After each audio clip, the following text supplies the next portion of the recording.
Jangan lupa like, komen, dan subscribe channel YouTube TVRI Bengkulu dan nyalakan lonceng notifikasinya.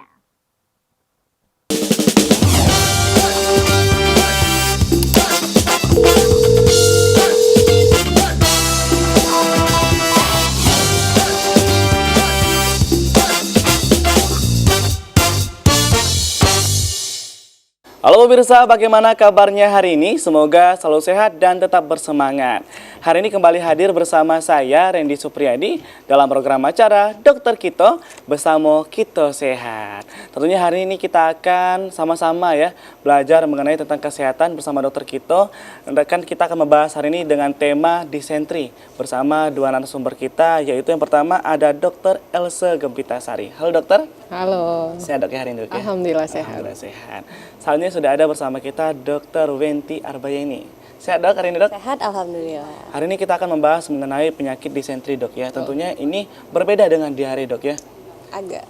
Kalau kita melihat data ternyata pengidap penyakit disentri ini banyak sekali di negara berkembang karena buruknya sanitasi dan juga pencemaran air tadi dok ya. Lalu kalau kita berbicara secara definisi nih dokter Elsa, disentri ini apa sih dok? Ya, benar ya. Jadi kalau memang disentri ini dia kurang lebih sama kayak diare. Jadi memang dianya salah satu penyakit yang mengganggu organ pencernaan. Salah satu manifestasinya adalah BAB yang cair atau kalau kita biasanya bilang mencret seperti itu ya. Jadi dianya itu disebabkan oleh bakteri atau parasit kuman lainnya ya, sehingga dianya itu menyebabkan gangguan di organ pencernaan yang disebabkan oleh kebiasaan atau lingkungan yang tidak bersih, sehingga dianya itu masuknya fekal oral, maksudnya melalui mulut. Nanti kalau memang ada kuman atau bakterinya akan masuk ke organ pencernaan, di situ nanti akan terjadinya infeksi, baru manifestasinya adalah diare atau mencret. Sebenarnya diare itu bisa menjadi diagnosa, bisa juga sebagai gejala, tetapi lebih banyak diare ini adalah suatu gejala. Jadi kan penyakit lain pun juga ada manifestasinya mencret atau diare. Nah, nanti kalau bedanya antara diare yang biasa dengan disentri ini nanti kita akan kupas lebih lanjut gitu ya Ren. Lebih lanjut dok ya mengenai ini. Dok, kalau disentri ini kita sudah ada mungkin pemirsa di rumah sudah ada yang tahu dok ya. Bahkan ada yang masih bingung nih. Ternyata disentri ini terbagi menjadi dua dok ya. Itu perbedaan penyebabnya atau bagaimana dok? Oke, jadi disentri itu terbagi menjadi dua berdasarkan penyebabnya tadi ya. Yang disebabkan oleh bakteri biasanya disebut dengan disentri basiler. Yang disebabkan oleh parasit atau amoeba biasanya dinamakan jadi disentri amoeba atau amoebiasis. Nah, berarti kita akan bahas lebih lengkap dok ya mengenai apa sih penyakit disentri itu, lalu gejala dan dampaknya, serta nanti bagaimana pencegahannya. Jadi pemirsa di rumah jangan sampai terlewat satu segmen pun, karena nanti kalau ketinggalan informasi rugi banget dok ya. Tentunya. Nah kita langsung saja ke Salindia. Mungkin boleh dokter Wenti dok. Oke, jadi langsung aja ke disentri. Dari definisinya, disentri itu adalah sebenarnya bahasa Yunani ya. Dis artinya gangguan dan enteron atau usus. Jadi disentri adalah gangguan pada usus. Kalau kita bisa simpulkan sedikit, radang usus yang menimbulkan gejala sedikit luas ya, yaitu tinja lendir bercampur darah. Nah, gejala-gejala lainnya bisa disertai buang air besar dengan tinja yang berdarah tadi ya. Kemudian diare encer dengan volume sedikit tapi sering. Kemudian nyeri saat buang air besar atau namanya tenesmus. Nah, kalau kita rangkum lagi dari definisi tadi, maka disentri adalah radang usus yang menyebabkan diare yang disertai darah ataupun lendir. Nah, kondisi ini biasanya terjadi 3 hingga 7 hari, disertai dengan kram pada perut ya, mual dan muntah serta demam ya, karena ada tanda-tanda peradangan atau infeksi. Nah, penyebabnya tadi ada 2 ya, kita udah jelaskan dikit di awal tadi ya, yaitu bakteri dan amoeba. Nah, organ yang diserang adalah si usus besar. Maka itu ada disentri adalah peradangan pada usus ya. Nah, untuk usus besar sendiri ini anatominya ya, bisa dilihat bagian-bagiannya ada ascending, ada descending, terus itu juga ada usus buntu, appendix ya. Nah, lalu sebenarnya fungsi usus besar itu apa? Fungsi usus besar adalah untuk melakukan penyerapan air, lalu dapat melakukan penyerapan juga jenis vitamin K. Berfungsi juga untuk mengurangi keasaman dan juga mencegah terjadinya infeksi. Nah, terakhir adalah melakukan penyerapan kembali nutrisi yang masih dibutuhkan oleh tubuh. Jadi banyak ya fungsi si usus besar. Kalau terjadi peradangan maka akan terjadi gangguan pada fungsi tersebut ya. Itu tadi bakteri dan juga itu bakteri dok ya. Itu masuknya lewat jalur makanan kah atau kan sanitasi dok? Itu Ya. bagaimana dok proses dok? Oke, nanti kita jelaskan sebenarnya udah ada di slide, kita pelan-pelan ya kita jelaskan bagaimana awal mulanya bisa kok terjadinya si disentri itu yang disebabkan oleh si bakteri sama amoeba, bedanya apa? Tentunya ada prosesnya dok ya. Iya, benar. Oke, jadi epidemiologinya dulu nih ya. Disentri itu kalau di Indonesia sendiri yang paling sering adalah bakteri Shigella tadi ya. Penyebab tersering kedua diare yang dirawat di rumah sakit ya. Lalu disentri basiler endemiknya di seluruh dunia dan banyak ditemukan di negara berkembang terutama yang beriklim tropis ya. Nah, terjadi kematian kurang lebih 600.000 orang akibat disentri basiler pada anak-anak di bawah umur 5 tahun. Jadi lebih sering pada anak-anak ya.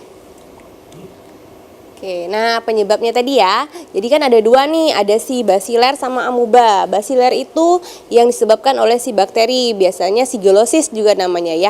Nah, kalau kita lihat gambar yang bakteri Shigellosis ini bentuknya seperti kapsul, ya. Nah, kalau si amoeba itu dia seperti kalau pernah nonton SpongeBob ya. Sering tuh kadang digambar di SpongeBob itu kayak amoeba ya. Nah, itu adalah salah satu parasit ya.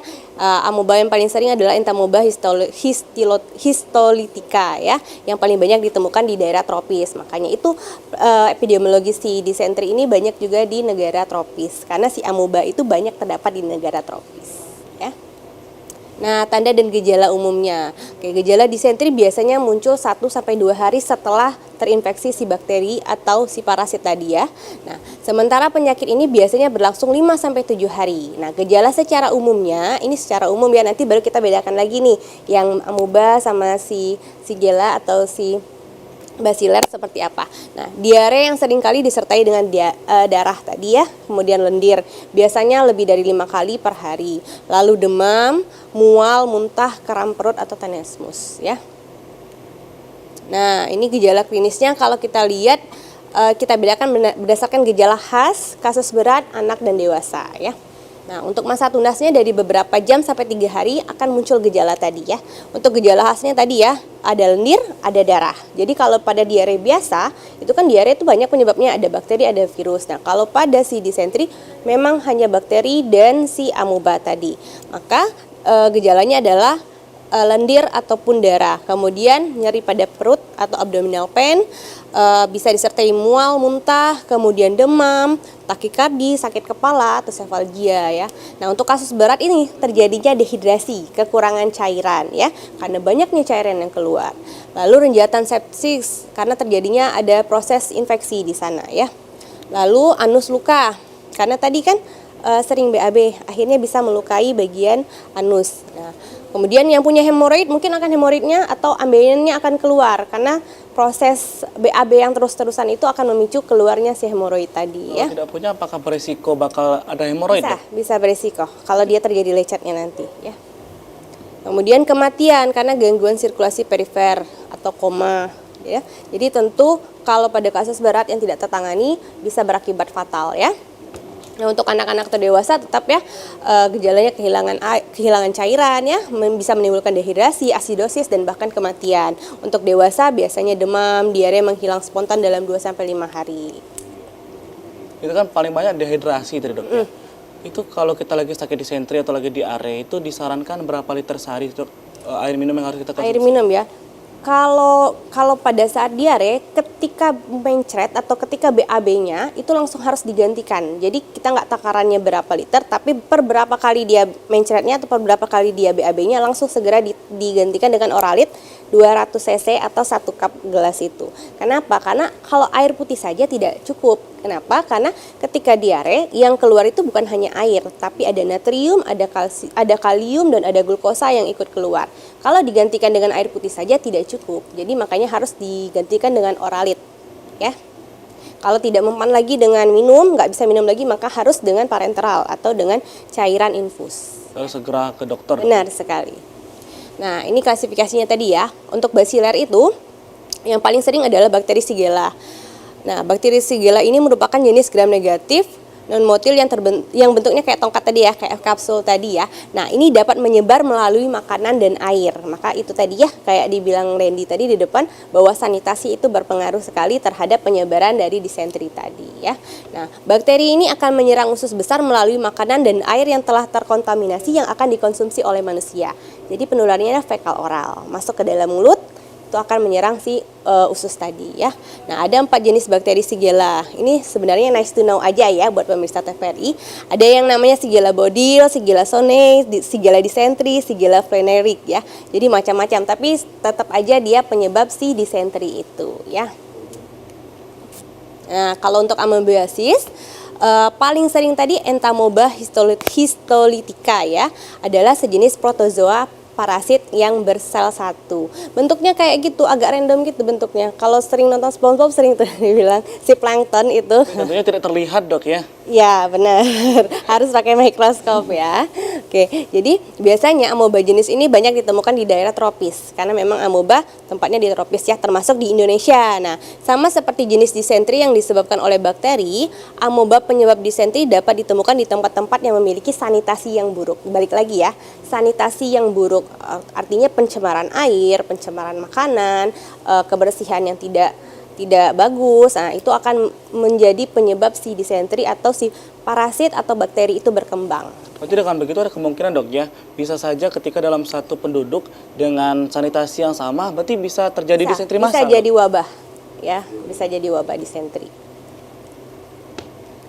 Oke, nah ini untuk gejala klinis bedanya nih disentri amoeba sama basiler ini agak banyak ya, bisa baca sendiri di slide. Cuman kalau kita rangkum, kalau basiler ini ada namanya red currant jelly atau lendir berwarna atau lendir yang bening dan berdarah bersifat basah. Kalau si amoeba ini dia biasanya terjadinya agak lama sampai 10 hari ya. Oke, ini nice to know aja. Jadi nah ternyata, Dok ya, kalau kita melihat gejala-gejala dari disentri ini memang dari sanitasi dan juga memang bakteri yang sangat berbahaya, Dok ya. Iya. Bahkan tadi bisa menjadi wabah untuk penduduk. Nah, kita akan Benar. bahas lagi, Dok ya, Dr. Wenti dan juga Dr. Elsa. Untuk pemirsa di rumah, kita akan hadir lagi setelah jeda pariwara berikut ini. Tetaplah bersama kami di Dokter Kito.